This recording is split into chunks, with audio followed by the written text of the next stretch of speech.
बिस्मिल्लाहिर्रहमानिर्रहीम। एक वाक़या बहुत ही खूबसूरत है हज़रत दानियाल अलैहिस्सलाम का, और इसको नकल किया है शवारिजुन नबुव्वा के अंदर अब्दुर्रहमान जामी ने, और सफ़ा नंबर जो है वो 42 है। ये वाक़या बख्त नसर एक बादशाह हुआ है जो बनी इसराइल का कातिल था, और बहुत ज़्यादा उसने कत्ल गारत की, बहुत ज़्यादा उसने कत्ल गारत की, और यहाँ तक कि खून की नदियाँ बहा दी वहाँ पे। हुआ क्या कि उसने एक ख्वाब देखा, और ख्वाब देखा तो जब नींद के अंदर था तो याद था, जब बेदार हुआ तो वो ख्वाब भूल गया। सुबह सवेरे सवेरे उसने फिर क्या किया कि तमाम जितने भी कहानी लोग थे जो ख्वाब की तबीर बताते उसको बुला लिया, और उस वक़्त के जितने उलमा थे उनको बुला लिया, और बुलाकर कहने लगा कि मुझे उस ख्वाब की तबीर भी चाहिए, और मुझे ये ख्वाब भी तुमने बताना है कि मुझे ख्वाब आया क्या, मैं भूल गया हूँ। उन्होंने कहा कि बादशाह सलामत, अब हमें ख्वाब बताएं, हम उसकी तबीर बताते हैं।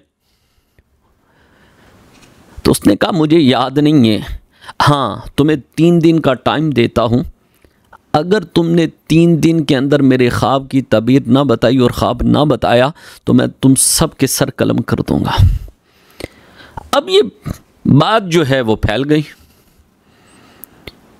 ऐसी फैली कि उधर भी हर किसी को अपनी जान के लाले पड़ गए।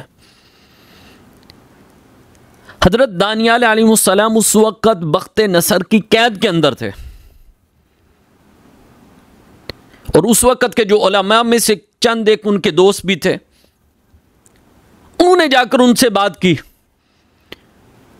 कि बादशाह ने ये शर्त रखी है। तो हज़रत दानियाल अलैहिस्सलाम ने फरमाया, आपने फरमाया कि मुझे ले चलो बादशाह के पास, मैं उसका ख्वाब भी बताऊंगा और उसकी तबीर भी बताऊंगा।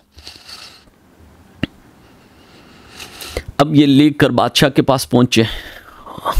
आप जब बादशाह के पास पहुंचे तो सीधे खड़े रहे। उस वक्त होता क्या था कि बादशाह के सामने जो भी आता था बादशाह को सजदा करता था, आपने सजदा नहीं किया। अब उसको बड़ा गुस्सा आया कि सारे आकर सजदे करते हैं, इसने मुझे सजदा क्यों नहीं किया। सबको निकाल दिया। उसने कहा कि मैं अकेले में इनसे बात करूंगा। जब सारे दरबार को खाली कर दिया गया, निकाल दिया गया, तो आपसे पूछा बख्त नसर बादशाह ने कि बताओ कि तूने मुझे सजदा क्यों नहीं किया। तो आपने बड़ी हिकमत के साथ वहां पर जवाब दिया। आपने फरमाया, सुनो बादशाह, कि जिसने मुझे ख्वाब और ख्वाब की जो है तबीर का मुझे इल्म दिया है, उसने मुझसे वादा किया कि मेरे सिवा तूने किसी और को सजदा नहीं करना, वो मेरा रब है। अब बख्त नसर कहता है कि बड़ा खुश हुआ कि तू इतना वफादार है अपने खुदा का कि जिसकी इतनी बात मानता है, और इसलिए बादशाह मैं तुम्हें सजदा नहीं कर सका कि अगर मैं तुझे सजदा करता तो वो मेरा रब मुझसे नाराज़ हो जाता, तो कहीं ऐसा ना होता कि वो इल्म मुझसे ये छीन लेता और तू मुझे कत्ल कर देता। वो वफ़ादार का बड़ा खुश होता था बख्त नसर, जो बादशाह था ना, कि जो अपने मालिक दा वफ़ादार होता था ना, उस पर वो बड़ा खुश होता था। उसने कहा ठीक है।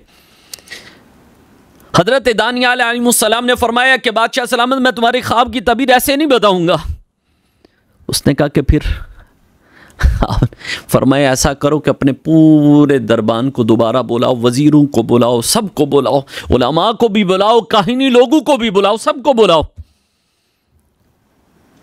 बादशाह ने दरबार के अंदर पूरे काहिनी लोगों को भी, उलमा को भी, सबको, अवाम को भी, वजीरों को भी, सबको बुला लिया।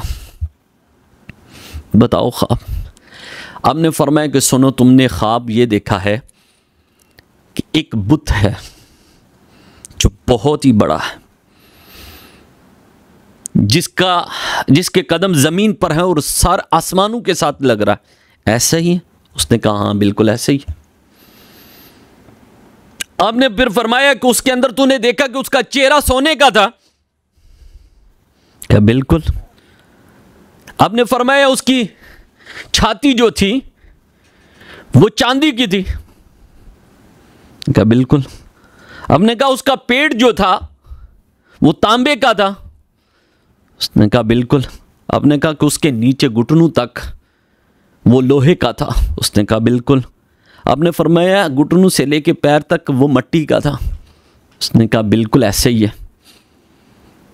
आपने फरमाया फिर अचानक आसमानों से एक हीरा आता है और वो हीरा आकर उस बुत के साथ टकराता है और वो बुत पाश पाश होकर गिर जाता है,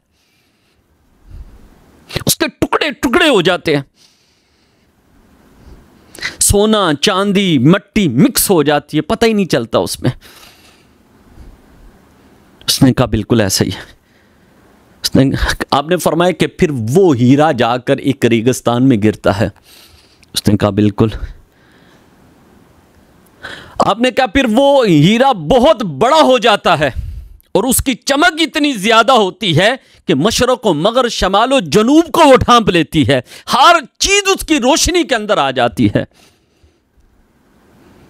उसने कहा बिल्कुल यही मैंने ख्वाब देखा था।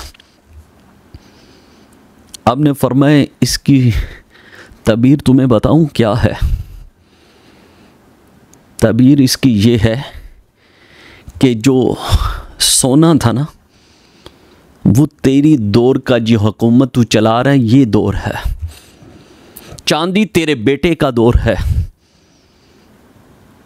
और तांबा जो है वो अहले रूम का जब दौर होगा उसका, और लोहा जो है वो अहले फारस पर कि अहले फारस का जो दौर होगा वो, और मट्टी जो है इससे मुराद वो दो औरतें जो रूम और फारस की मलका बनेंगी, ये वो है।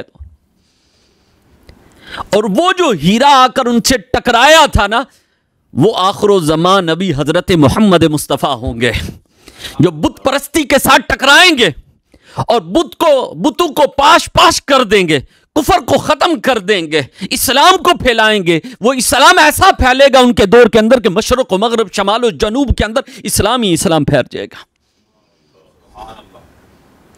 इस तरह का वो दौर होगा उनका, और उस वक़्त ऐसा इस्लाम फैलेगा कि चंद एक कुफर के अलावा कोई नहीं रहेगा। सबके दिल जो है वो ईमान के साथ रोशन हो जाएंगे। फिर उस वक़्त सल्तनत होगी तो वो आखिरो ज़मान नबी की सल्तनत होगी, वो अल्लाह के दीन की सल्तनत होगी। और उस वक़्त दिलों पर कोई राज करेगा वो कुफर नहीं होगा, वो इस्लाम राज करेगा। ये तेरे ख्वाब की ये ताबीर है। दुआ अल्लाह ताला मांगे।